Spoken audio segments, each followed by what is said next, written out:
love that the panel expressed it as an elephant in the room, because it's one of the conversations when we're talking about adolescent mental health or any type of mental health in the Caribbean that we do not discuss. The fact that the way how we use language to actually vilify people when they are different or appearing different is directly linked to racism as well too.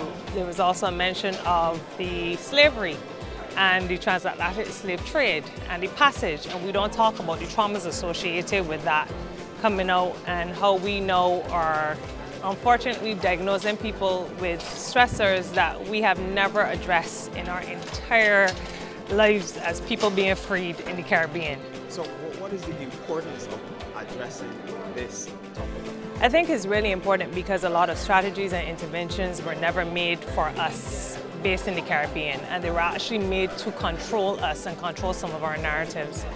There's a professor, I always regret that he's dead and never got an opportunity, Professor Fred Hinkling out of Jamaica, who did a lecture at the World Psychiatry Conference called What the Ras. And he talks about us understanding our culture and the ways in which our culture can actually help us heal the trauma that's associated with our experiences from slavery and on.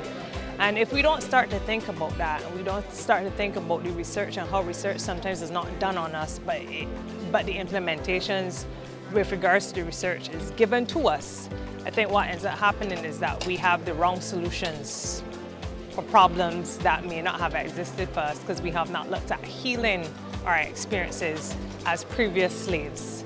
I mean, it's deep, you know, and I'm excited that, you know, I don't think many people heard what he said. You know, he said, was he a prisoner of his circumstances being admitted into a hospital? Was he being held captive because of who he was, a black man who had migrated to England? You know, I mean, there are layers to this conversation. I think I like that the panel was willing to have the conversation with it and actually see it as an elephant in the room.